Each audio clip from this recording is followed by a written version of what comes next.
pessoal fez. Cara, parecia uma tempestade de areia lá, que pegou toda a areia da praia e jogou pra cima, sabe? Nossa. E nesse vídeo aí eu não consigo ver a ventania, né? Mas depois que estoura, cara, muito forte, velho. Uhum. Estufou primeiro as vidraças e ele filmando, ó, vai estourar, vai estourar. E não deu Estourou. outro, estourou. Nossa, mas voou tudo dentro do apartamento, cara, você é louco. Aqui, ó, eu moro em condomínio, né? Acho que eu já tinha chegado a comentar com vocês uma vez ou outra, né, que tem um corredor bem grande no meu condomínio, né, que dá acesso às casas. Aham.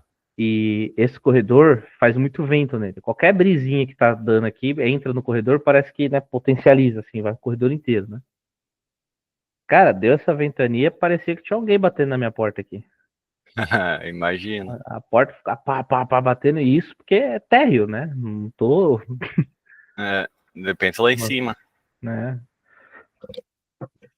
Aí tá maluco as plantas que eu tenho lá fora, lá na varanda e tal, eu tenho que tirar tudo quando vem. Não teve uma vez que eu deixei lá, saiu a planta do vaso. Aprendeu a voar. Né? Bom, então, continuar aqui, pessoal.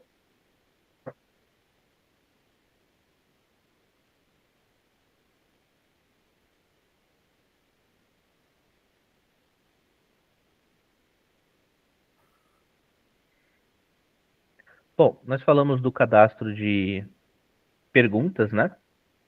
Agora, vamos passar para o próximo dicionário, que é o dicionário SXB, né? A gente falou do dicionário SX1 e vamos falar do consultas padrão, tá? Que é o dicionário,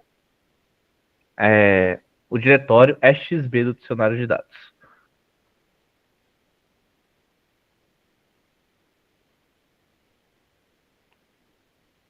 Perdão, pessoal.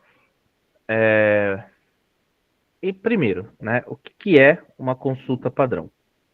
Uma consulta padrão, pessoal, nada mais é do que uma forma rápida de você acessar uma tabela através de um campo, tá? Então, eu tô, sei lá, cadastrando um pedido de venda e preciso selecionar um produto. Muitas vezes eu não vou saber o código do produto de cabeça. Então, eu preciso consultar a tabela de produtos de forma rápida, sem precisar fechar o meu cadastro de pedido de venda. E para isso foi desenvolvida a consulta padrão, tá? Que é essa lupinha que abre essa tela com os registros de uma tabela. Ela abre como se fosse um mini browser aqui, onde a gente tem a opção de filtrar, né? De selecionar os índices, para a gente conseguir trazer os registros que tem na tabela de clientes, por exemplo. E também existe a possibilidade de a gente incluir clientes ou incluir registro em qualquer tabela através da consulta padrão, né? A gente tem esse botãozinho incluir, então, estou no configurador, não estou lá na minha tabela de clientes aberta, né? Mas eu posso vir aqui e incluir um produto, mesmo pelo preview, tá? Um cliente, quer dizer. Então você vê que ele abriu a tabela ali bonitinho para mim. Ele abriu com esse layout esquisito, tá, pessoal? Porque eu estou no configurador. Mas se eu tivesse no menu, ele abriria com o layout certinho. E aí, a consulta padrão tem como objetivo, né, você consultar uma tabela e quando você seleciona o registro que você quer, ela vai retornar um ou mais dados.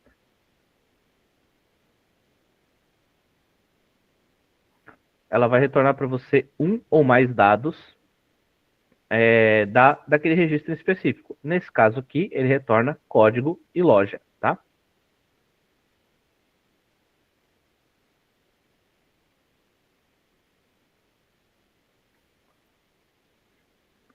Bom, e para criar a consulta padrão é bem simples. Nós vamos vir aqui ó, em consultas padrão, clicar no mais.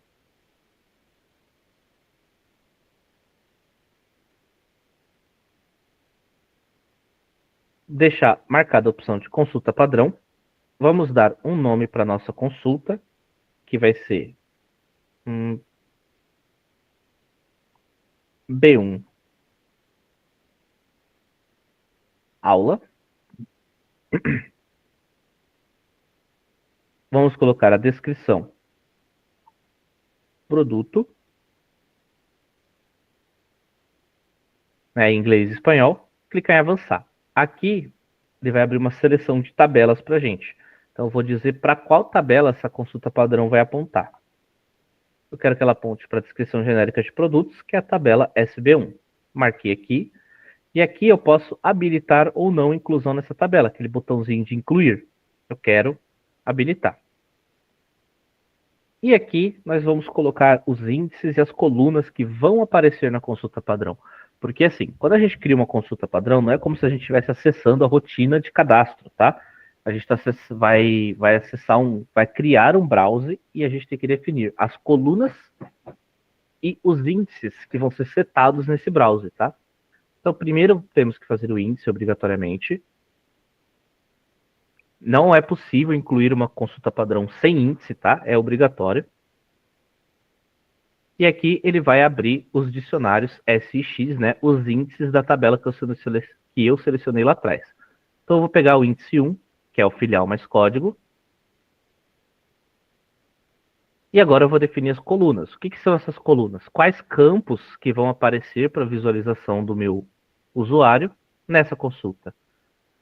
Então é só clicar nesse maisinho, na tabelinha aqui do lado, e a gente vai escolher o campo. Eu quero que traga o campo código, e eu quero que traga o campo descrição. Beleza, então eu vou criar uma consulta padrão que vai me mostrar só o código e a descrição do produto, tá? Isso no browser, tá bom?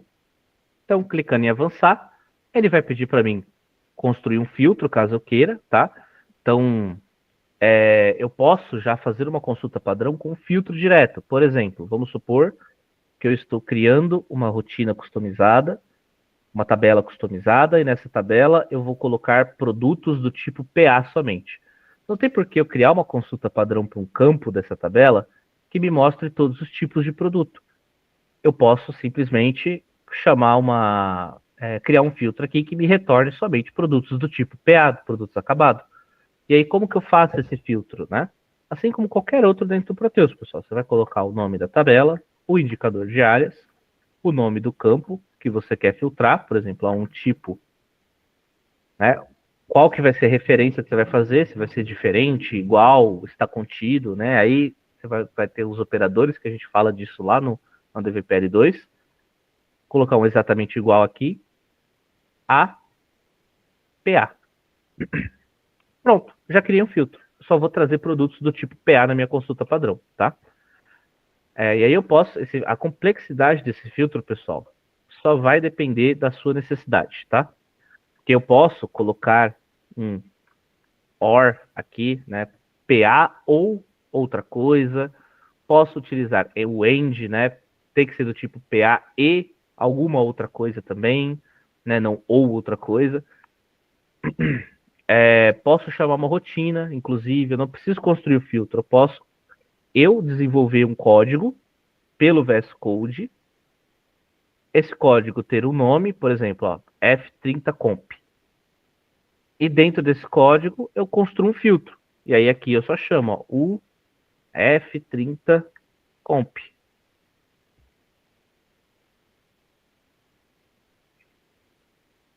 Pronto.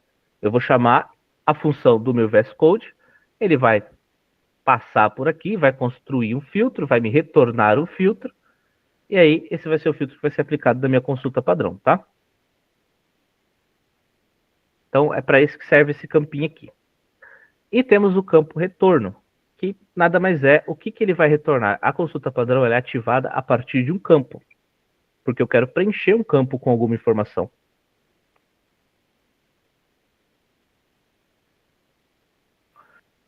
Então ele está perguntando aqui qual é a informação que eu quero colocar nesse campo.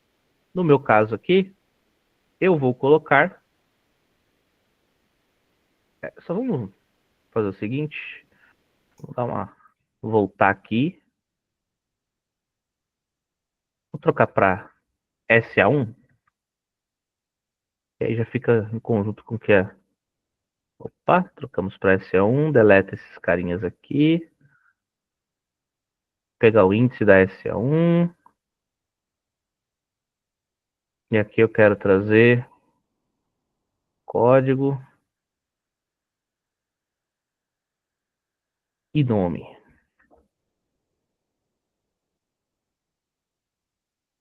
E aí aqui no retorno, eu vou dizer o que eu quero que retorne nessa consulta. Então eu quero que retorne o código, né? O campo, a informação que está no campo código do produto do cliente que eu selecionei. Dou um OK, confirma, e ele me traz esse retorno. Eu posso ter vários retornos aqui, né? Eu posso ter esse um código, posso ir adicionando quantos retornos eu quiser. Só que você tem que tomar um pouco de cuidado quando você fizer isso, tá? Para não acontecer o que aconteceu comigo lá na pergunta.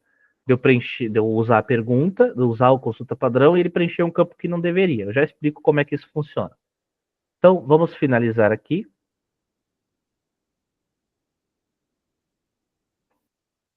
E prontinho. Criei a minha consulta padrão B1 aula.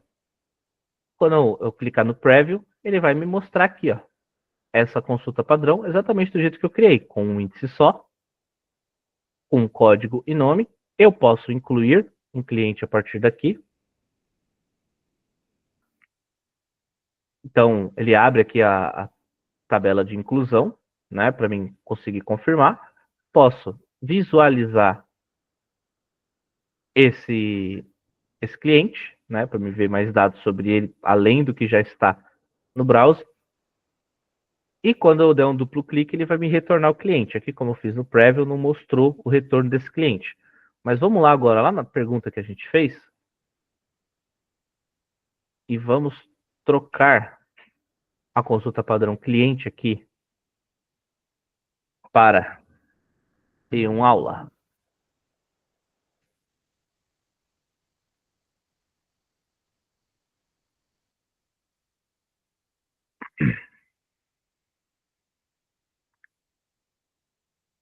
Aí não contabilizou ainda.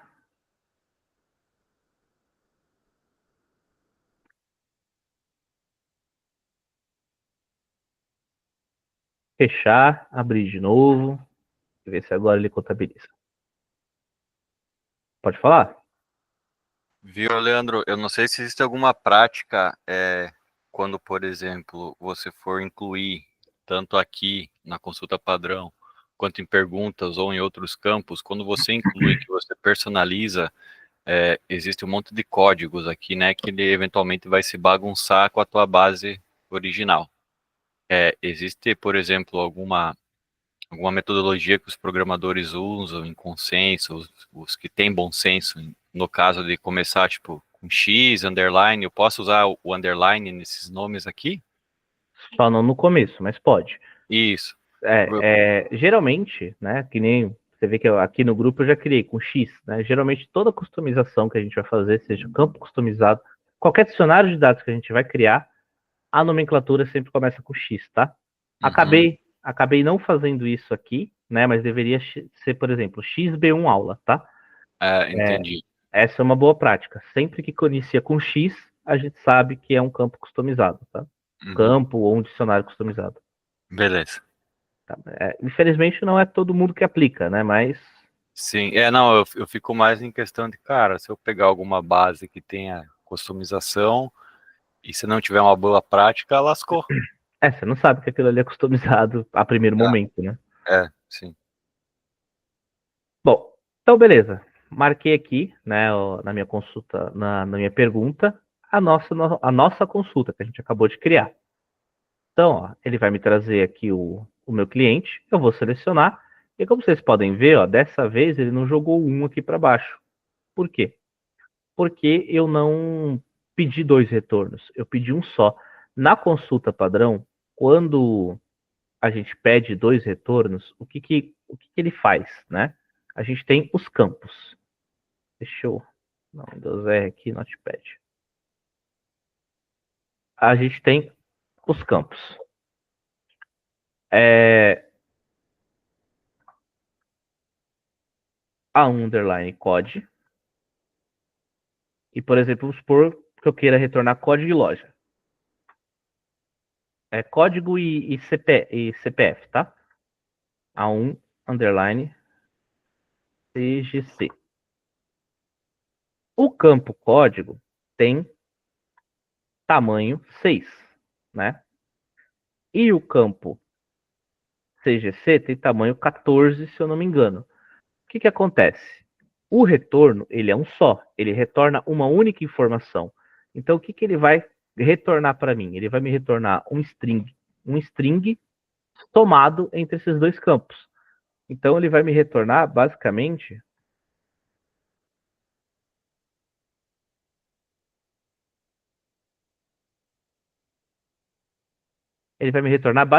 isso aqui, ó, tudo junto. E aí, quando ele começar a colocar essa informação no campo, ele vai colocar no espaço que foi definido.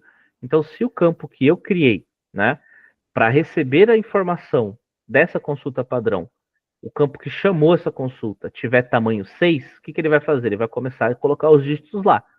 Quando ele chegar aqui, ó, ele vai falar, opa, acabou o espaço, cara. Eu tenho mais coisa para te entregar, porém eu não tenho mais espaço para digitar. Eu vou perder essa informação? Não. Eu vou tentar colocar ela no próximo espaço que eu tenho disponível. Então, o próximo espaço disponível, no caso da pergunta, é o parâmetro de baixo, né? O MVPAR02. Por mais que eu chamei no MVPAR01, ele preencheu tudo, viu que acabou o espaço e falou, pô, não tem espaço para pôr no MVPAR01, eu vou jogar para o MVPAR02. O mesmo acontece com tabela, tá? Se eu tenho um campo na ordenação 12, chamei uma consulta padrão que tem 2 retornos, ele vai tentar preencher a ordenação 13. E aí ele vai fazendo com o que sobrou, né, com o resto que ele não conseguiu preencher em algum lugar.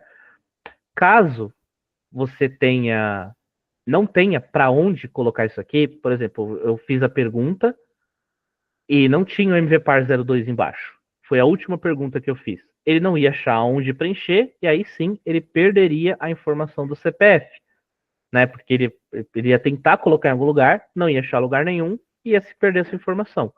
O mesmo aconteceria, né, se você fizesse isso numa tabela e não tivesse um campo na sequência do qual chamou a consulta padrão, tá? Então, tome um pouco de cuidado com consulta padrão com mais de um retorno por causa disso, porque às vezes você pode acabar preenchendo um campo erroneamente, tá? Por que isso aqui é bom de ser utilizado? Às vezes, eu quero fazer, que nem no exemplo que eu vou mostrar para vocês aqui agora. Eu quero preencher tanto o nome do meu cliente quanto o meu CPF. Esse cliente aqui não tem CPF nele, tá? Então eu vou incluir um novo.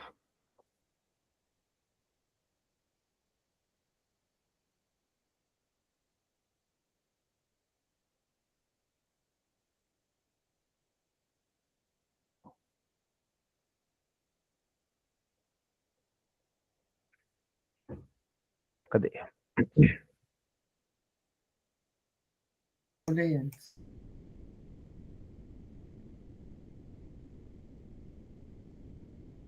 Aqui tem a validação do CPF. Pronto. Tô passando meu CPF aqui, tá, pessoal? Mas não tem problema não. Se algum de vocês conseguir pegar meu CPF e fazer um empréstimo no banco, depois vocês só me liguem para falar como vocês fizeram, tá?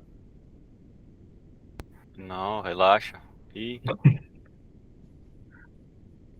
Que quando tento, com o meu CPF, eu não consigo. Se alguém conseguir, me passa o segredo, cara. Por favor. Bom, vamos lá.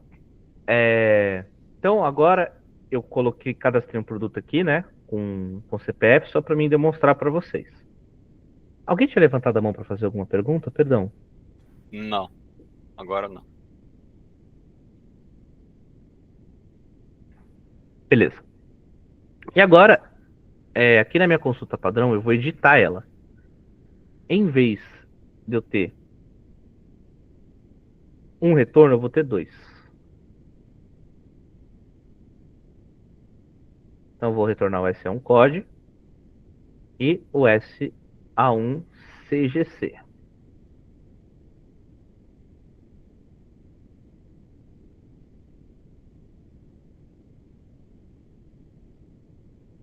Voltar para minha pergunta e vamos ver agora o que acontece quando eu selecionar o meu teste aqui, por exemplo. Ó, você vai ver que ele já preencheu tanto o cliente quanto o CPF, tá? De uma vez, sem eu precisar criar um gatilho para isso, tá? Aqui, né, na pergunta, não faz muito sentido fazer isso, porque quem deveria passar isso aqui era o usuário, né? Porém, se você está numa tabela de cadastro, às vezes faz sentido você colocar esses dois retornos, porque agiliza o cadastro do usuário, entendeu? O usuário vai selecionar, ele tem que pegar 3 informações que vão estar em campos diferentes do cliente, na sua tabela customizada. Cara, coloca a consulta padrão no primeiro campo, que vai ser o código, e coloca para ele dar vários retornos, porque aí na hora que ele selecionar, ele já vai trazer todos os campos preenchidos de uma vez. Então, se você usar com mais de um retorno com a ordenação correta, pode ser bem útil, tá? E agilizar bastante o fato de você ter mais de um retorno, tá? Mas lembre-se que ele vai ter um ou mais retornos, né? Se você tentar utilizar ele em qualquer outro lugar, como foi o caso daquela B1 que eu tentei utilizar, a SA1 que eu tentei utilizar aqui, ele vai dar chabu com os campos de baixo, tá? Vai preencher com dado errado. Bom, até aqui tudo ok, pessoal? Tudo ok, Leandro.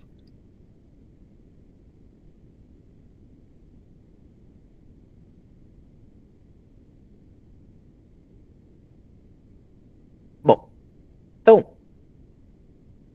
vamos continuar aqui editando essa consulta padrão.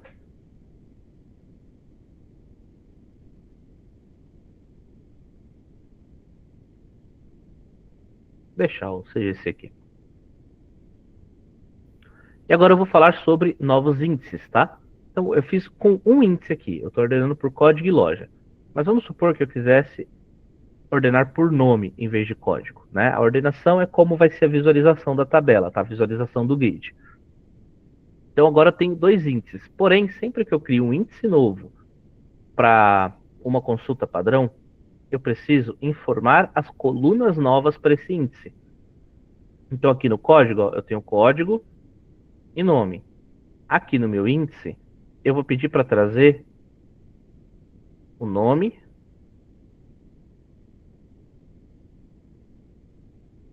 o código e a loja. Não obrigatoriamente precisa ter o código, tá? Eu só coloquei ele aqui como referência, mas não é obrigatório ter o campo ou um código. É você que escolhe quais campos vão ter aqui, né? Só estou querendo demonstrar que eu posso trocar essa ordenação de acordo com o índice. Beleza, vamos finalizar aqui. E vamos voltar lá na pergunta e ver como é que ficou. Então, estou no meu índice 1, que é código nome. A partir do momento que eu trocar o índice para o nome loja, ele vai adicionar o campo loja e trocar o código com o nome, tá? Então, a ordenação de como vai estar o browse depende do índice e obrigatoriamente quando você põe o índice você tem que dizer as colunas novas, tá?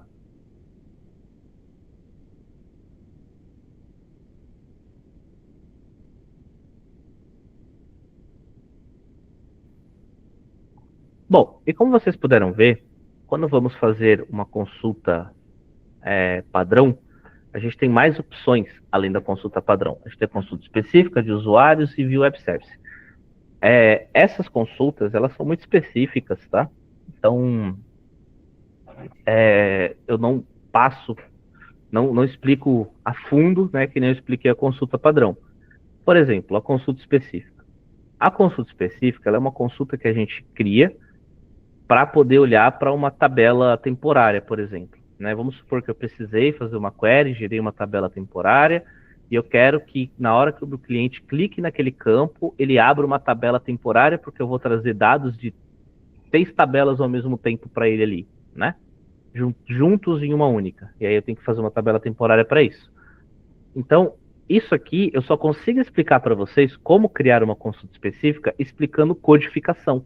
Porque eu vou ter que construir a tela, eu vou ter que construir o grid, eu vou ter que construir a query e eu vou ter que construir a tabela temporária, né? Então, não dá para passar nesse treinamento sobre isso, tá bom? Mas saibam que a consulta específica é exclusivamente para você conseguir trazer dados de uma tabela temporária, não de uma tabela do Proteus para dentro de um campo, tá? temos a consulta de usuários e a consulta de grupo de usuários, que são consultas específicas para tabela de usuários e tabela de grupo de usuários. Aqui não tem muito segredo, pessoal.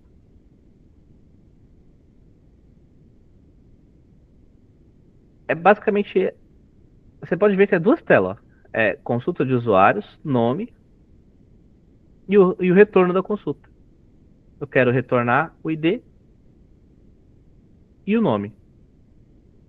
Ou eu quero retornar o ID e o e-mail. Tá? Só isso. Finalizou, criou a consulta. Ele vai criar um browser padrão, você não controla o índice que nem a gente fez na outra. E ele vai retornar esses dados aqui. O porquê que eu acho meio desnecessário isso aqui no sistema? Porque a gente já tem um monte de consulta para usuário aqui. Se eu vier aqui escrever USR, olha lá, eu tenho tanto de consulta que eu tenho para usuário, né? Então, geralmente, essas consultas padrão aqui, do padrão do sistema, geralmente já atendem tudo, não precisa criar uma específica, tá? Isso que eu falei, quando você precisar criar uma nova de consulta de usuário, cara, vai ser uma coisa muito específica mesmo. A consulta padrão de grupo de usuários funciona da mesma forma que a dos usuários. Você vai informar qual o retorno que você quer trazer para a consulta. Que é ID e nome, tá? Não tem muito mais o que você possa criar aqui, tá? E também existe já consulta padrão retornando ID e retornando ID e o nome, tá? Então, isso aqui meio que se torna obsoleto, tá? E temos a consulta via web service, né? Que é uma consulta padrão que você vai fazer em serviços web, tá? E aí já entra lá no quesito ADVPL 3. 3, 4 e... só no 3 e no 4.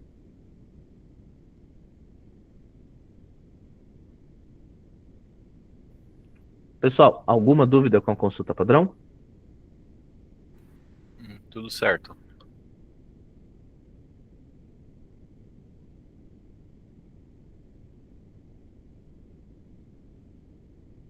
Beleza. Então, vou falar agora aqui, vou passar para o próximo tópico, tá? Que é o cadastro de parâmetros, tá?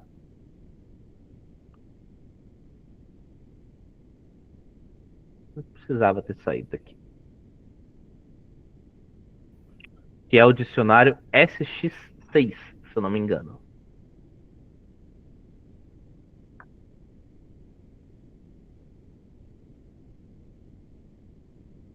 Isso mesmo.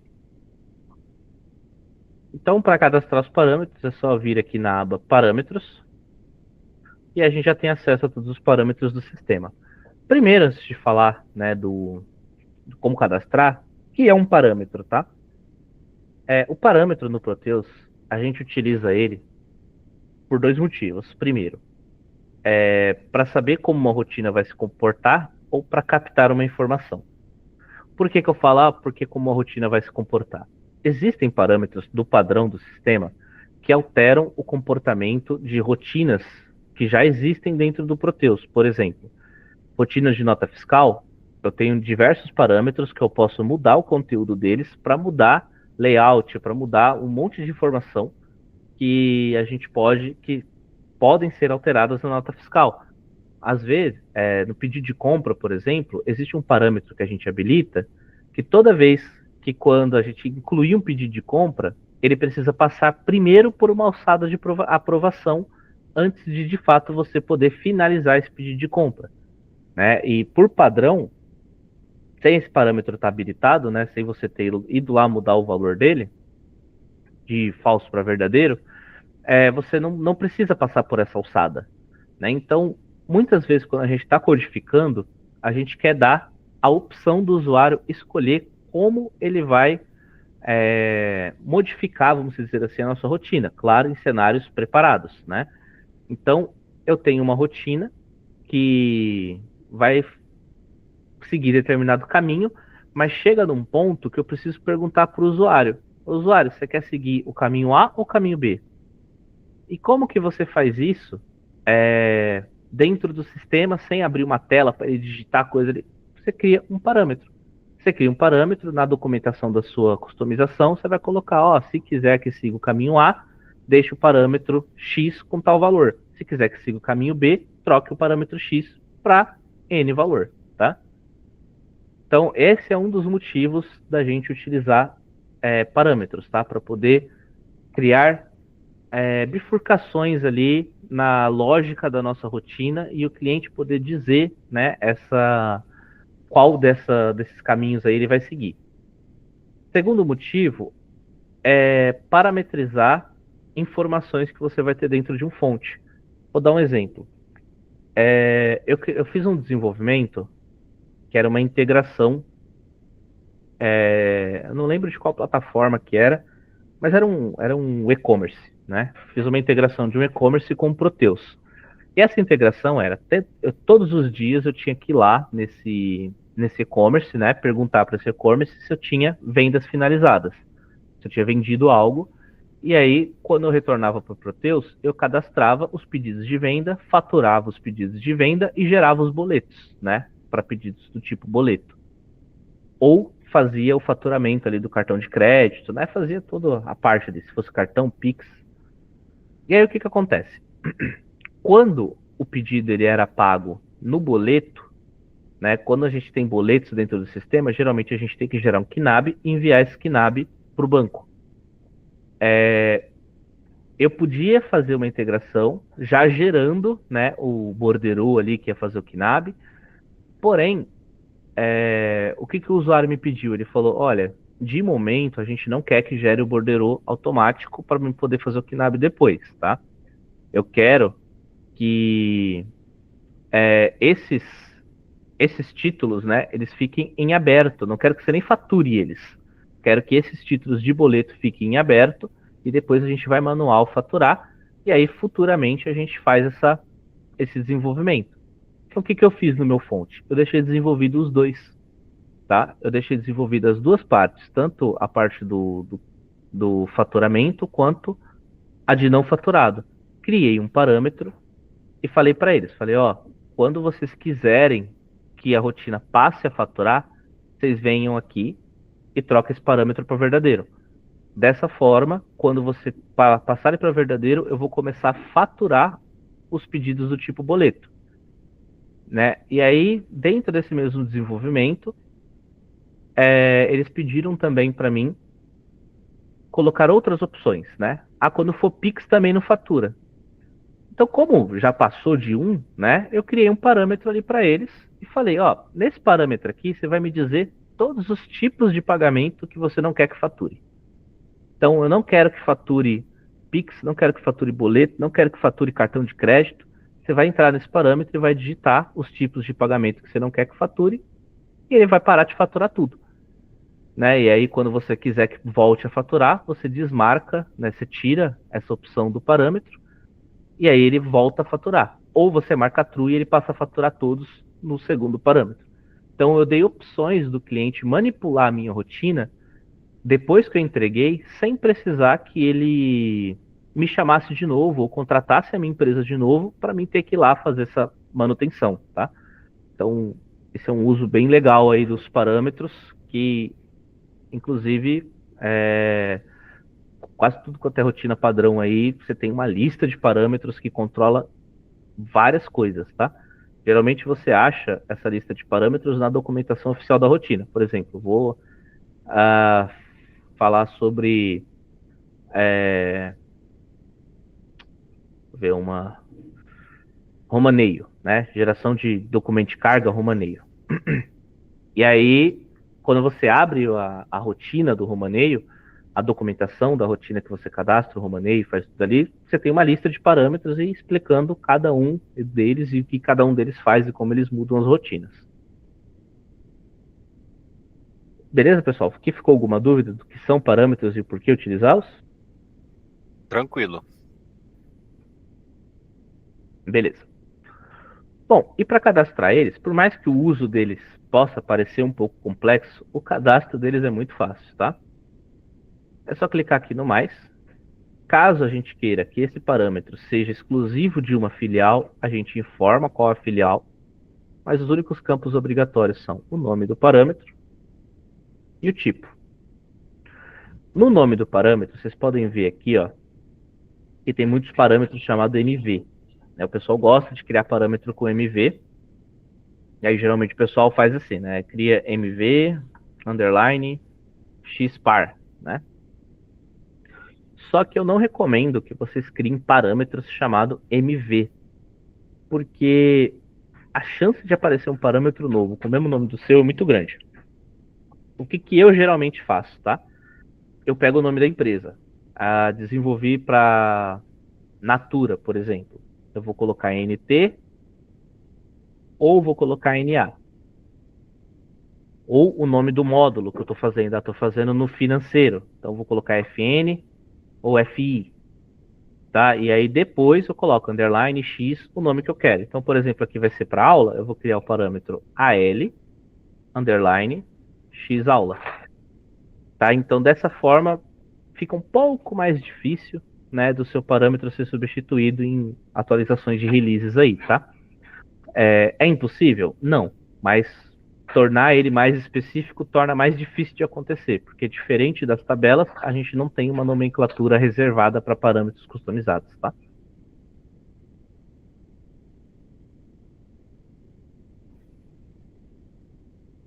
Então, aí aqui nós selecionamos o tipo do parâmetro, que é o tipo de variável dele, que é os 4 tipos de variáveis que trabalhamos no Proteus: caractere, numérico, lógico ou data. Então, vamos colocar aqui caractere, e aí vai preencher o conteúdo desse parâmetro, em português, inglês ou em espanhol. Vamos supor que eu estou criando esse parâmetro para o usuário me informar uma lista de usuários que vão ter acesso a uma determinada rotina, né? Então, eu quero o usuário 0001, ponto vírgula, usuário 00002. Por que eu botei ponto vírgula, pessoal? Foi só uma escolha minha, não é obrigatório, tá? Quando a gente cria um parâmetro onde o usuário vai informar diversos dados, né? A gente tem que criar uma separação para esses dados, porque dentro da nossa codificação a gente vai usar esse símbolo que foi utilizado para poder fazer essa separação, para poder separar, porque aqui ele vai criar um string com tudo isso junto. Aí tem uma função chamada strokr,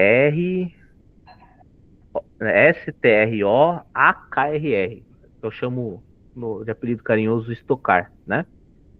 Mas não é bem esse nome, tá? Eu vou procurar ela aqui certinho.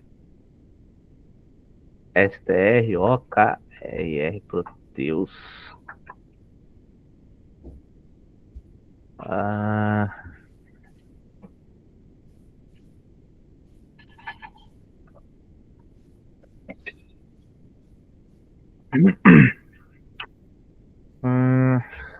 STRKO, coisa assim, nome meio chatinho.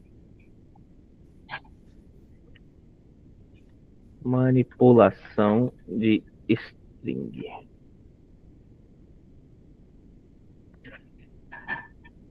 Proteus.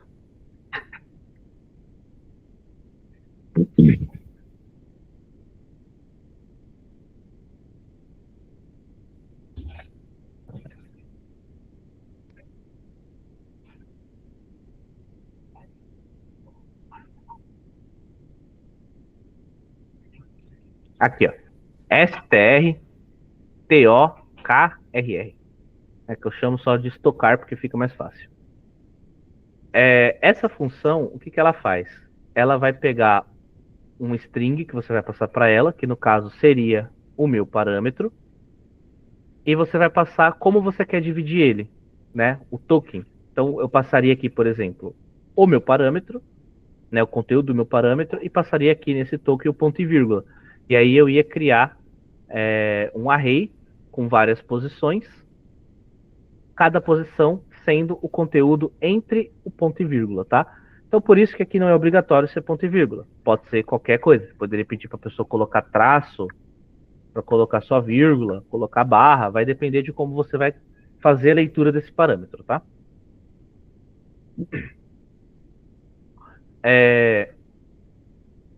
E, né, temos também os parâmetros do tipo lógico, que às vezes a gente cria e só inicia ele como falso ou passa ele como true, né, para tomar uma decisão de dentro do fonte, né? Você faz um condicionamento ali perguntando se esse parâmetro é falso ou não, e dependendo do resultado, você segue determinado caminho. E aí temos a descrição, que é para que esse parâmetro serve. Parâmetro criado para exemplo no treinamento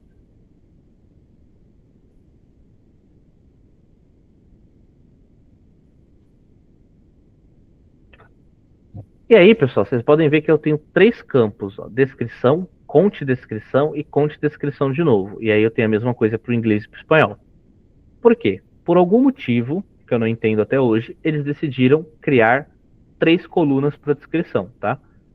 E aí, cada coluna tem um determinado número de caracteres que você pode digitar ali dentro. E aí você vai dividindo isso, tá?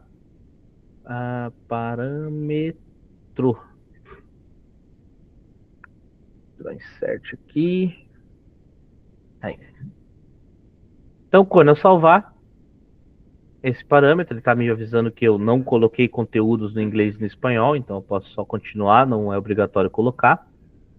Então ele cria aqui a descrição, ó, parâmetro criado para exemplo no treinamento de CO, né? Aí continua aqui, configurador 2025. O mesmo se aplicaria para a terceira continuação, tá? Não sei porque isso aqui é assim até hoje. Eles poderiam criar um campo só maior, né? Mas tá desse jeito.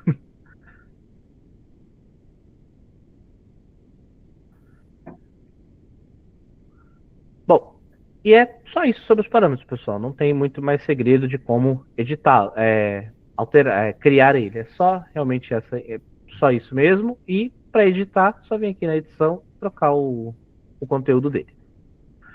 Ficou alguma dúvida, pessoal, nos parâmetros? Não sei se eu posso estar viajando, mas tu pode dar um exemplo desse parâmetro que você colocou e como ele se comporta executando? Ou é muito complicado? Como assim? Na verdade, eu não sei se está certa a minha pergunta.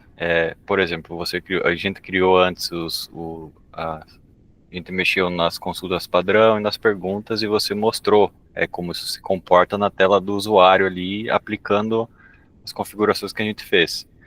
Esse parâmetro, como é que ele se comporta na execução do usuário? Então, Não sei se eu fui... entendi sua pergunta. É que o parâmetro, o usuário não vê ele, tá? Uhum. Quem que geralmente vai alterar o parâmetro? Não é o funcional, né? Geralmente é a própria TI, tá bom? Por quê? Porque você só consegue mexer no parâmetro via configurador. Qual a outra forma de você ver um parâmetro? Via codificação, tá? Então, geralmente, quem vai ver o parâmetro é quem sabe mexer no configurador e quem sabe codificar, tá? Tipo, o usuário em si, que acessa ali os menus, financeiro, faturamento, ele não geralmente não entra no configurador ou não tem nem permissão para entrar no configurador.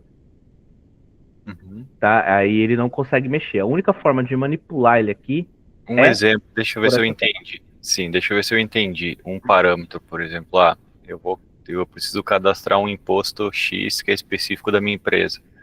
Eu acesso o Uhum. parâmetro, eu crio o cálculo dele, o nome ali e tudo que ele tem que puxar. E não, eu estou me confundindo, eu acho. Porque daí eu já estou puxando o cadastro do produto, dentro do cadastro do produto vai ter um código de tributação, que eu vou colocar esse código, mas o usuário em si ele não vai ver o porquê que está dando R$ 10 de imposto para pagar, por exemplo, que seria o parâmetro que está por trás. O parâmetro que está por trás, exato. Você poderia colocar um cálculo dentro de um parâmetro e dentro da rotina que preenche o campo, né? A rotina que você colocou para inicializar o campo, você podia fazer o cálculo com base nesse parâmetro. Ah, precisou trocar o cálculo? Troca o parâmetro. Porém, o usuário, que seria o que vai mexer todo dia ali na tabela, geralmente ele vai ver iniciando ali. Se o cálculo estiver errado, o máximo que ele vai falar abrir um chamado falando, ó, esse cálculo aqui está errado. E aí, geralmente, quem tem acesso a mexer em parâmetros são pessoas, né, que podem mexer no configurador sem fazer nada de errado ali no sistema. Geralmente um gerente da área, sabe? Um supervisor, alguma coisa assim do tipo. Não é porque fica mais fácil do usuário conseguir trabalhar ali dentro de uma rotina, né, mudar informações numa codificação, que é liberado para todos eles usarem, tá? Por isso que tem que ter documentação de tudo que a gente faz, principalmente quando utiliza parâmetro. Porque Sim. aí a pessoa estudou a documentação e ela falou, pô, esse parâmetro aqui que mexe nesse cálculo que traz esse campo. Eu não tenho acesso ao configurador. Se eu solicitar para o TI e falar, TI, vai lá nesse parâmetro e coloca tal coisa. E aí a TI faz, né? Quando eu disse que não precisa do auxílio do desenvolvedor, é que não precisaria do meu auxílio ou não precisaria contratar um desenvolvedor para fazer isso. Tipo, internamente ali na empresa eles podem resolver, sabe? Sim. Outra pergunta também, não sei se eu vou conseguir ser claro de novo. Por exemplo, aqui eu tenho vários parâmetros, você está listando vários parâmetros. Em qual momento que eu vinculo ele a uma codificação, a um código específico, por exemplo, essa do imposto que eu dei. Eu criei o parâmetro para o imposto X. Uhum. Esse parâmetro aqui, eu preciso vincular ele a um código que vai aparecer lá na tela do usuário para ele Não, selecionar, por exemplo, o código 01 é esse aqui que o Gustavo cadastrou agora, mas o 02 já é um normal que já existe. Eu não não sei é, se... não é como se você vinculasse o parâmetro ao código, tá? É assim, quando você cadastra o parâmetro, ele passa a existir no diretório ST6. Ele está no dicionário de dados do cadastro dele. Uhum. A partir daí, quando você vai criar um código, você pode buscar por esse parâmetro, tá? Não é como se você vinculasse ele ao código. O parâmetro está ali para ser usado a qualquer momento e qualquer lugar, vamos dizer, né? Uhum. E aí, quando você vai criar, vai criar um código fonte, dentro desse código fonte você tem duas funções, que é o super getMV e o getMV, que você passa o nome do parâmetro e ele retorna o conteúdo, tá? Uhum. E aí você pode fazer isso tanto na codificação, como você pode fazer no dicionário de dados, tá? Vamos supor que eu vou criar, que a gente não chegou na parte de criação de campos ainda, Ah, não, tranquilo. Pode mas seguir, sem problema. é, lá na criação de campos eu tenho um lugar chamado inicializador padrão, que me diz com qual informação o meu campo vai começar. Eu poderia colocar esse getMV ali, entendeu? GetMV, AL, aula. Ele já ia começar com o valor que eu indiquei aqui, tá? Uhum. Então, basicamente, o parâmetro ele fica ali cadastrado e sempre que você quiser consultar o conteúdo dele, você vai usar essa função super getMV ou getMV, tá? Uhum. E aí, dentro do seu fonte, você trabalha com a informação que você retornou dele da forma que você achar que Parametrizou. Uhum. da forma que você parametrizou, ou da forma que vai caber dentro da regra de negócio que você está criando. Uhum. Beleza. Tá? Mas efetivamente não tem telinha, não tem prévio, porque realmente não aparece para o usuário isso aqui. Tá? Uhum. Só vai aparecer para ele selecionar lá o que já tiver que aparecer para ele. Exato. Tá. Bom,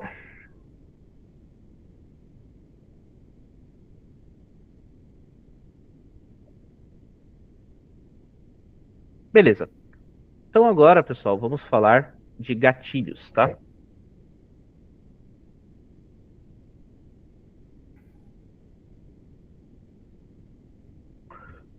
Bom, como eu já tinha dito antes, né, sobre os gatilhos, o que é um gatilho, pessoal?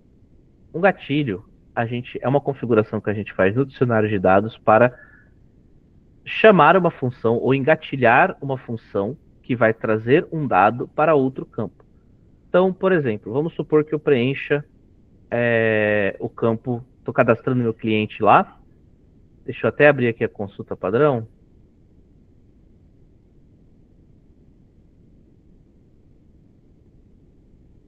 Estou cadastrando o meu cliente.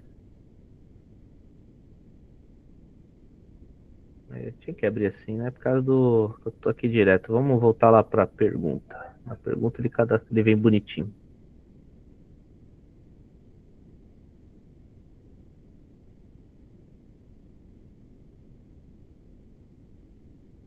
E aí eu tenho o campo CEP. Então, Se eu colocar um CEP aqui, você vê que não acontece nada, né?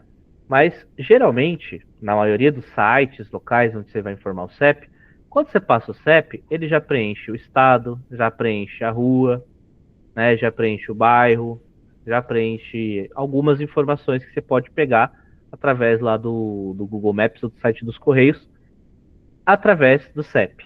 Então, vamos supor que chegou um desenvolvimento para você fazer exatamente isso. O cara falou, cara, quando eu digitar o CEP, dá para preencher os campos lá com os dados? Dá, né? Primeiro, você vai ter que ter uma API, né, que se consulte com um desses sites, que retorna informações do CEP, e quando o cara preencher esse campo, ele vai chamar essa API, um código-fonte em ADVPL, que chama essa API, capta esses dados, traz de volta e começa a distribuir ele nesses campos aqui, tá? Então o gatilho serve exatamente para isso, pessoal, para quando você preenche um dado, assim que você sair desse campo, eu estou aqui preenchendo ele, passei para esse, ele vai ativar o gatilho e vai preencher outros campos com as informações que você configurou no gatilho, tá?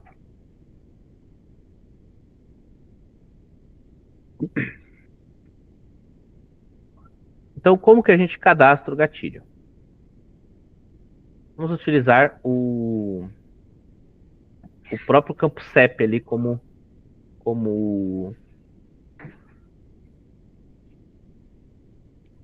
exemplo. A underline CEP. Primeiro, deixa eu ver se já existe algum gatilho para o CEP. Ó. Não tem nenhum gatilho padrão no sistema para esse campo, tá? Para cadastrar um gatilho, a gente vai clicar aqui no mais.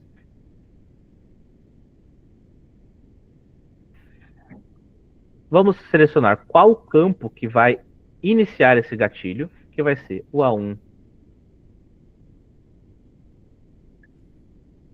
underline CEP. A sequência não precisa preencher. Assim que eu clicar fora aqui, ele vai preencher automaticamente, tá? Esse campo, por que ele traz essa sequência, né? Sequência 001? Porque eu não tenho nenhum gatilho para ele, então ele pegou a sequência disponível que era 1. Eu posso ter vários gatilhos que partem a partir do mesmo campo, tá? Então cada gatilho novo que eu for criar para esse campo A1 CEP vai ter uma sequência a mais, né? Como ele ordena, qual gatilho vai ser feito primeiro? Primeiro esse, depois o ordenação 2, depois o 3 e assim por diante. E aí temos o contradomínio. O contradomínio, pessoal, vai ser qual campo ele vai preencher a partir do... quando o meu campo CEP for preenchido. Então, eu quero preencher o campo estado, o campo A1 este. E como que eu quero preencher esse campo, né? Aí tem o tipo do gatilho. Seria um gatilho estrangeiro, seria um gatilho primário ou um gatilho de posicionamento. Geralmente a gente utiliza primário, né? Porque é por dentro aqui do sistema. Ou posicionamento. Só que eu acho desnecessário esse posicionamento, mas depois eu explico por quê. Então, beleza. Coloquei aqui como gatilho primário. E aí eu vou colocar o que eu quero preencher nesse campo. Qual é a regra? O que ele vai colocar no campo. Vale lembrar que esse retorno tem que ser igual ao conteúdo do campo. O meu campo A1 este, ó, ele é um campo caractere. Então eu tenho que retornar nessa regra um caractere, tá? Se eu estiver querendo preencher um campo numérico, eu tenho que retornar um campo numérico. Um valor numérico aqui. E aí aqui eu posso fazer normal, chumbado, né? Eu posso colocar aqui SP. Pronto, a partir de agora, a partir do momento que eu preencher o CEP, independente de qual seja, ele vai preencher o meu campo A1 este com SP. Ou, caso, né, eu fosse fazer uma consulta, né, vou consultar lá o site dos Correios, do Google Maps e tudo mais, eu teria que chamar uma função para isso. E aí eu chamaria uma user function, né? Iria criar um código, né, que iria fazer todo esse trâmite de encostar a API, ele teria um nome, e aí eu ia colocar aqui, o underline consulta CEP. Pronto, chama essa user function. O retorno dessa user function tem que ser o caractere que eu quero colocar aqui, que seria SP, RG, vai depender do CEP, né? E aí ele consegue trazer de volta essa informação, tá? Então, como eu falei para vocês já, pessoal, aqui no Proteus, o configurador, vamos dizer assim, é como se fosse a estrutura do Proteus, tá? Tudo que a gente vai fazer dentro do Proteus de customização é muito raro a gente não precisar mexer em nada no configurador. A gente sempre vai mexer com o dicionário de dados, tá? Então, pode ser que esse dicionário já esteja criado e você não precisa criar um novo, mas toda configuração que a gente vai fazer, todo dicionário que a gente vai criar, geralmente anda de mão dada com codificação, tá? Então, assim, por isso que eu falo, ó, aqui você pode chamar uma função, mas eu não vou explicar como fazer essa função, porque lá na DVPL1 e no DVPL2, não, é só no 1, tá? Na DVPL1, eu começo a explicar para vocês também como que vocês vão tratar essas informações dentro do fonte, tá? Então, por exemplo, a parte do parâmetro que o Gustavo tinha perguntado, quando eu for no DVPL1, tem uma parte, um módulo falando só de tratamento de parâmetros, tá? Então, aqui no configurador, geralmente eu só passo, ó, você pode chamar uma função aqui, né? E aí a função realmente vai depender da necessidade que você tem para aquilo, tá bom? Porque o configurador é a estrutura de todo o Proteus. A partir daqui vai ser os cadastros manuais dos usuários e codificação, tá? Uma pergunta aqui, você colocou aí a user function e colocou entre parênteses. Eu posso, dentro desse parênteses, eu posso colocar o que eu quero que a função retorne? Não, dentro desse Porque, parênteses, dentro desse parênteses, porque, pode pode falar. falar. Não, pode continuar com a dúvida, eu falo. Sim, porque, por exemplo, aí você quer que volte o estado, mas se você chamar o user function, que você vai lá consultar o CEP, ele vai trazer várias coisas de volta. Como que você trava que você quer só o estado aí? É o retorno da sua função, tá? Então, mas o É, retorno da função lá vai voltar tudo, vai voltar nome da rua, depende, estado, cidade. depende de como que você trata ela. Por exemplo, vou pegar uma rotina aqui que já tenha isso feito. Acho que eu fiz uma hoje. Aqui, ó. Isso aqui mesmo, ó. Por exemplo. Aham, Eu tô tratando várias coisas aqui dentro, tá? sim. Então, são dois campos que podem chamar essa rotina. O campo E1x.org.ncc e o campo E1x.motdev. Eu faço uma tratativa Ah, aqui dentro. Se for esse depende do campo, campo que chama, é o que vai retornar. é, Entendi. aí eu trato isso aqui dentro. Se for Um esse if. campo, preenche a minha variável de retorno com determinado dado. E aí eu retorno só a variável, tá? Ah, É, eu achei que era como se fosse no Java, que você passa o que você quer que retorne dentro do parênteses.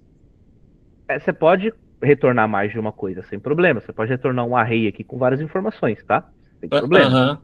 Mas num caso específico como esse, você pediria para retornar uma coisa de cada vez e faria as tratativas dentro do fonte, Ah, entendi. Tá certo. tá? Dentro daquele parênteses, a gente passa o parâmetro, tá? Parâmetro é quando a gente Ah, precisa o que passar você vai enviar para a função, sim. isso que você vai enviar para a função, exatamente. Então, no caso desse exemplo aqui, eu recebo C campo, né? Eu envio o nome do campo por aqui, né? Para mim saber em que campo que eu tô, o que que eu tô fazendo aqui dentro. Entendi, entendi. Então, no meu caso aqui vai ser SP, tá? Vou preencher direto com SP, aí independente do que eu preencher lá, vai colocar SP. Então, vamos salvar. Vou fechar esse carinha aqui. Vamos abrir a minha pergunta, a minha consulta padrão, ou incluir, e vamos preencher um CEP aqui. Então, ó, tô no campo, né? Faltou um dígito.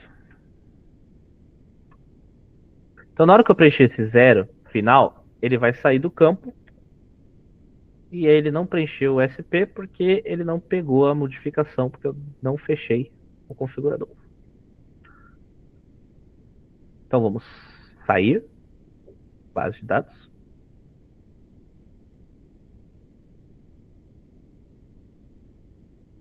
pergunta.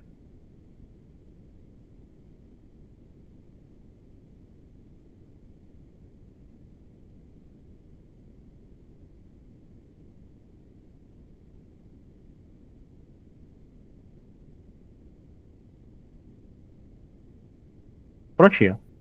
Então vocês viram ó, que eu preenchi o campo, ele jogou o SP aqui, tá? Então, paguei o SP. Aí não vai deixar porque tá zerado. Vamos colocar RJ aqui.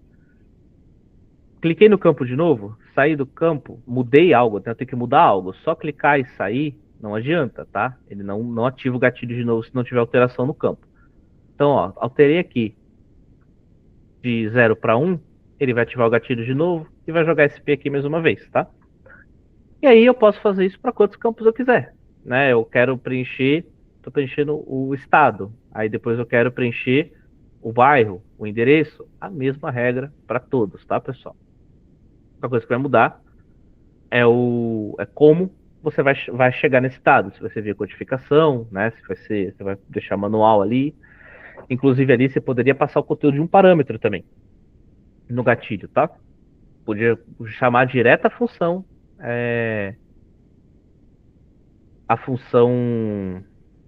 getMV, tá? Inclusive deixa eu vir aqui no parâmetro, vamos colocar a L underline aqui, não deve ter, a X aula, editar esse cara, vamos colocar para caractere, vamos colocar meu nome aqui.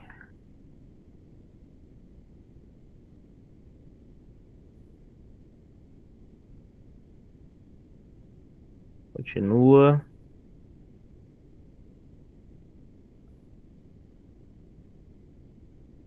Gatilho.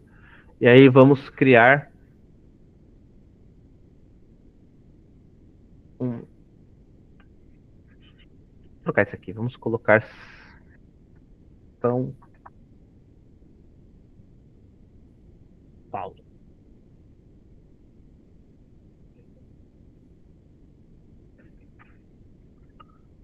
E vamos criar um novo gatilho.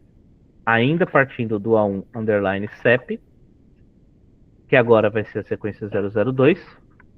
E em vez de preencher o A1 EST, eu vou preencher o campo A1 Estado, que é o nome do estado. A1 underline Estado. Tipo primário.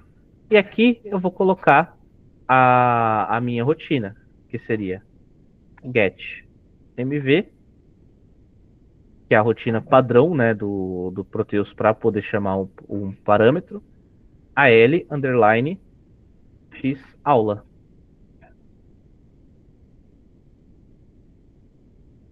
Vamos salvar. Fechar aqui só para ele contabilizar que pegou o parâmetro e vamos ver se funcionou.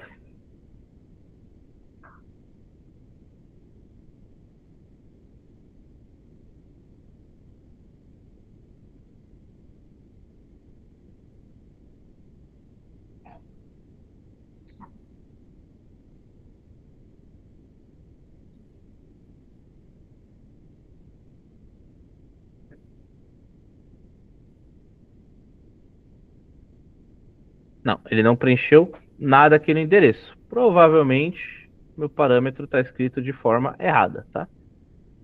GetMV.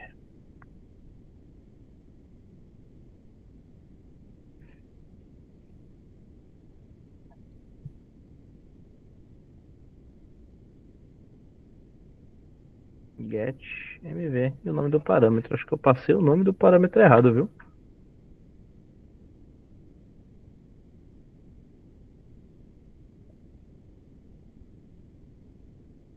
Vou botar aqui no parâmetro. Do gatilho, perdão. Um CEP.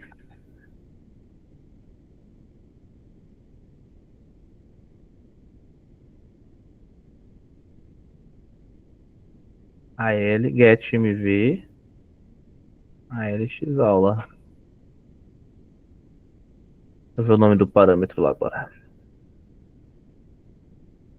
AL underline xaula. Passei o nome correto e ele não carregou o meu parâmetro.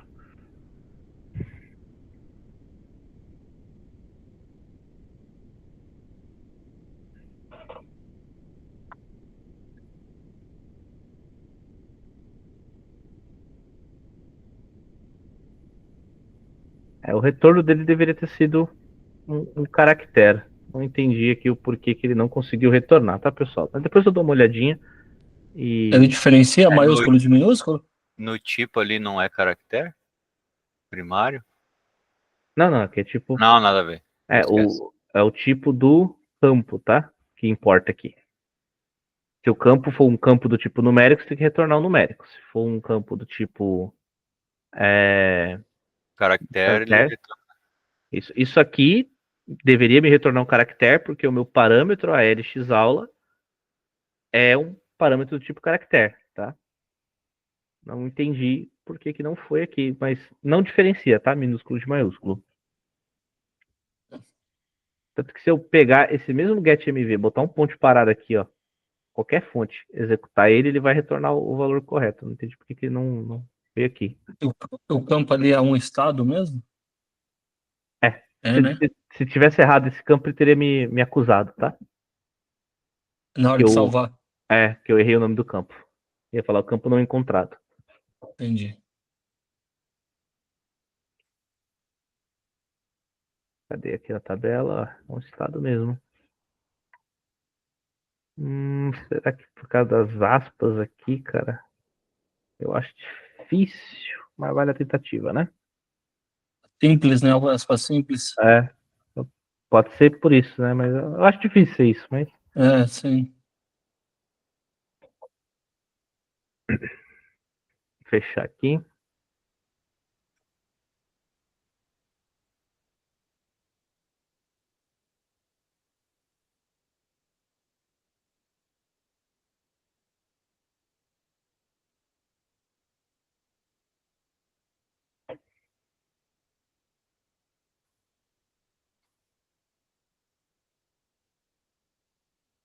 Beleza, salvou.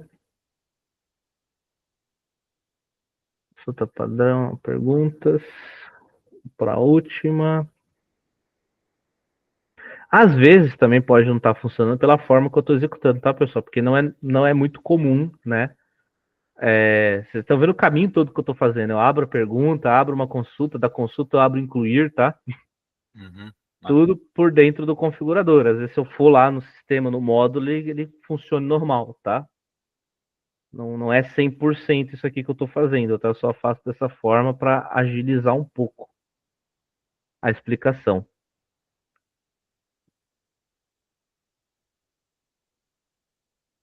Deixa eu tentar abrir pelo sistema. Vamos ver se o problema é esse. Então você está substituindo o estado, que é que é caractere de dois caracteres, só que você colocou um nome lá, não foi? Você Como colocou assim? mais de dois caracteres. É, para puxar São Paulo, Você colocou São Paulo. É escrito. isso. Em vez de A1 estado, tinha que ser A1 cidade. Não, mas o campo é um estado, ó. Ele é um campo de 20 caracteres, ó. Ah, É o Ah, A1 é eixo. oeste. É oeste. Ah, entendi. Então, mas não, ué. tá certo, Carlos. Ele mudou para trazer o nome agora da cidade, que tem 20. Exato. E antes ele tava com o D2, que era só SP, que daí ele botou direto na quente lá o SP. Então, mas o campo que tem esse campo estado lá? Tem. É um campo padrão. Esse campo aqui, ó, A1 estado é um campo padrão. E o de cima? O de cima é o A1 este, que também é padrão, que é o que você informa a sigla. Aparece os dois ali na tela? Eu não vi. Aparece os dois? Ah, sim. Deixa eu abrir aqui a tabela de cliente. Eu já mostro também.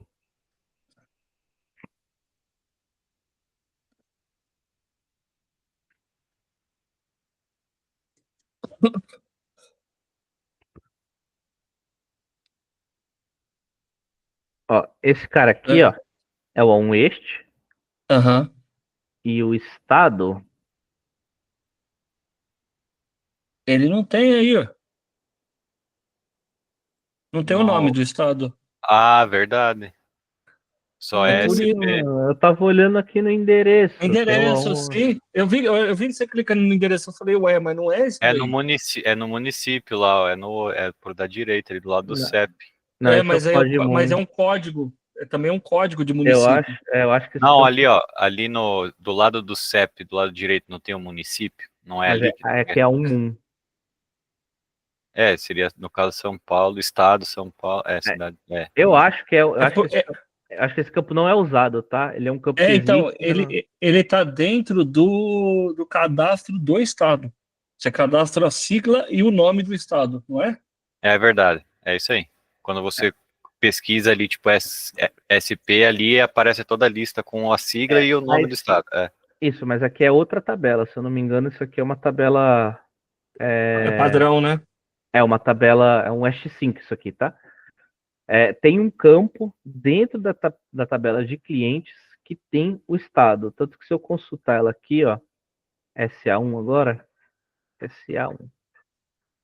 Ela deve estar oculta, né? Ó, Ali. aqui, ó, estado, ele não preencheu nada, Uhum.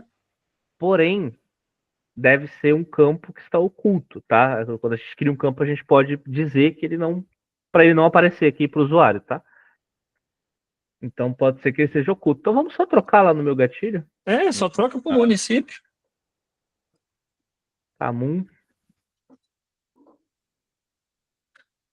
gatilho. Isso é normal, pô. É a hora e o dia. Quando chega essa hora aqui, a pessoa não Sim, consegue. sim.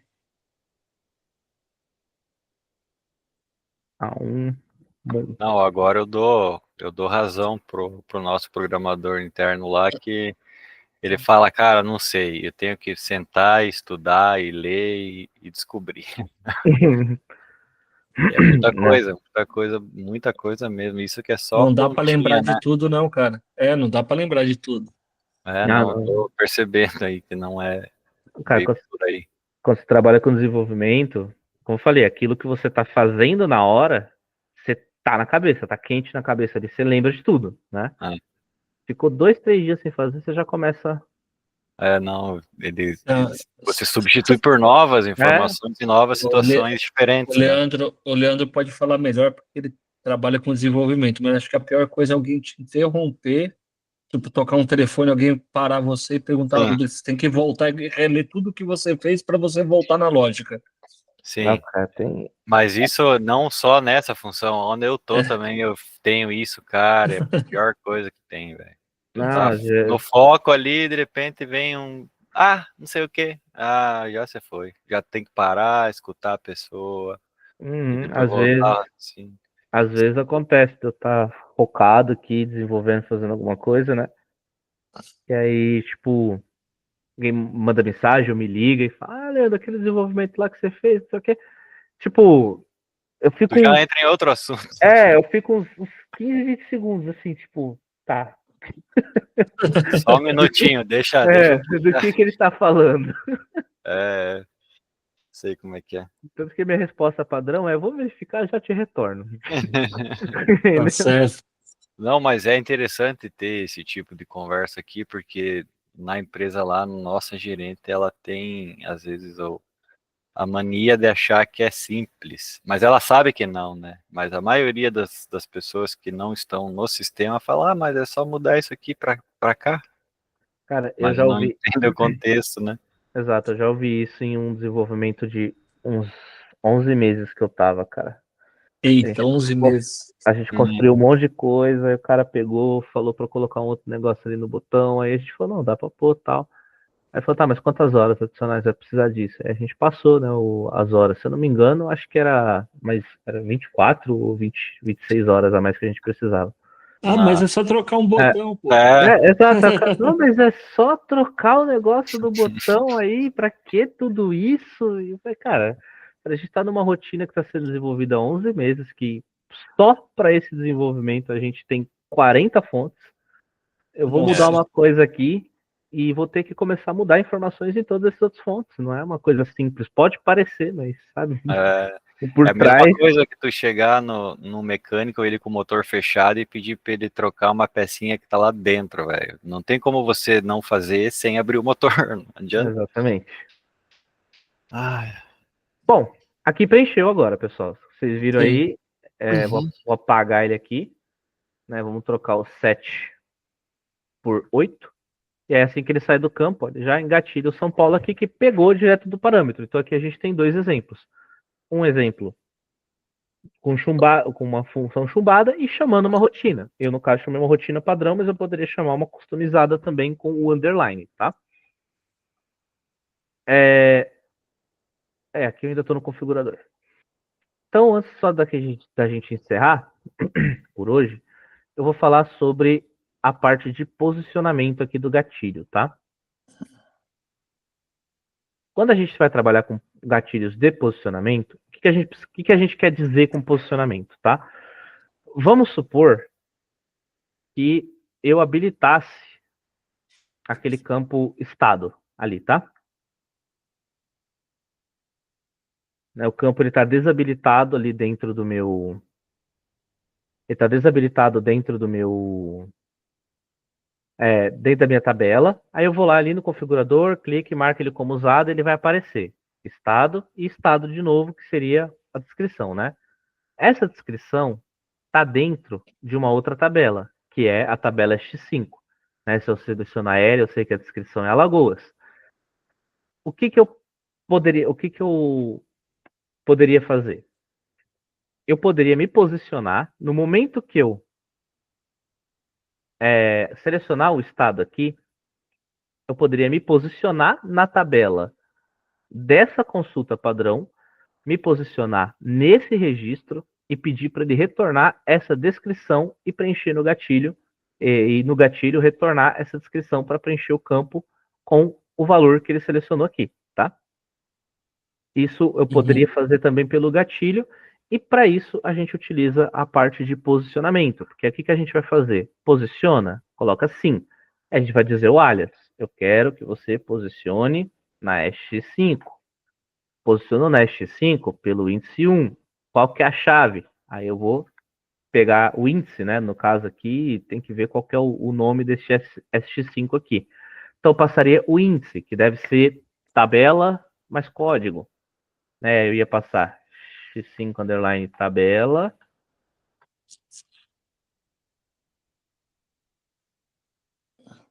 mais X5 underline code, tá? Não dessa forma, tá? Que eu só estou exemplificando.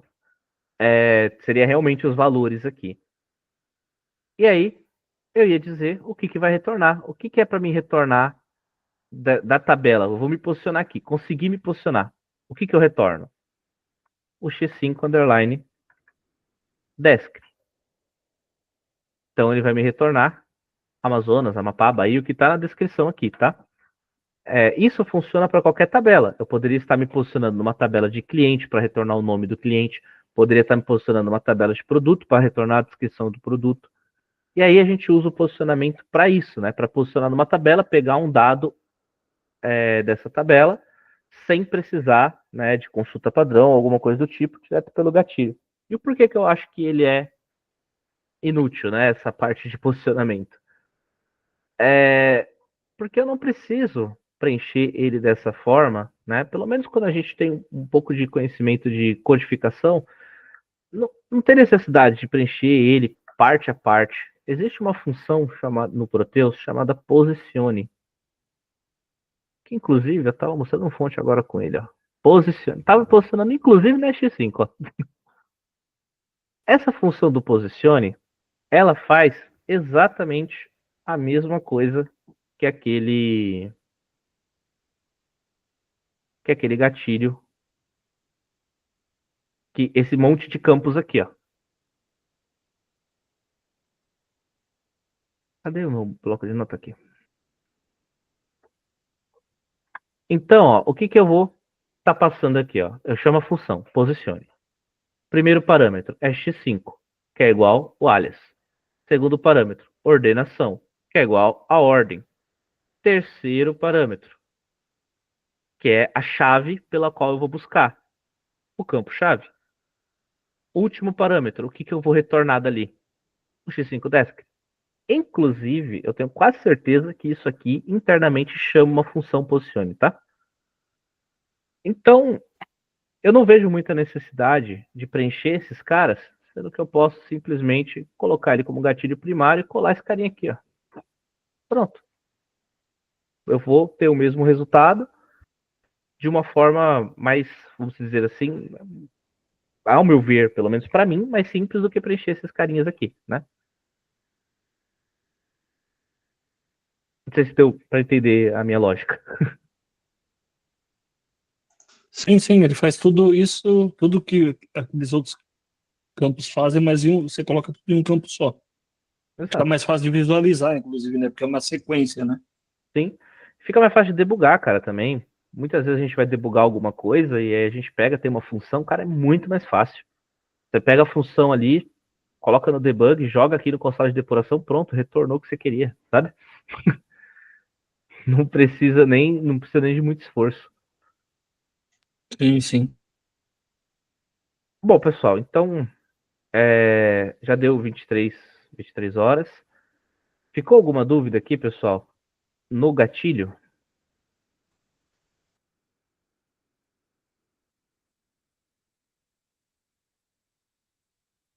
Certeza que não ficou nenhuma dúvida, né? Pra mim tá tranquilo. Tá, beleza. Então, ó, pessoal, hoje é o nosso penúltimo dia de treinamento. Amanhã a gente vai entrar pro último dia. E aí a gente vai falar, né, sobre os cadastros de tabelas. Eu queria chegar... Hoje eu não passei exercícios, tá? Justamente por causa disso, porque eu queria conseguir chegar no cadastro de tabelas, porque a gente vai pegar a primeira parte do treinamento inteiro só com isso, tá? Certeza. E aí o que eu vou fazer para compensar não ter passado os exercícios hoje?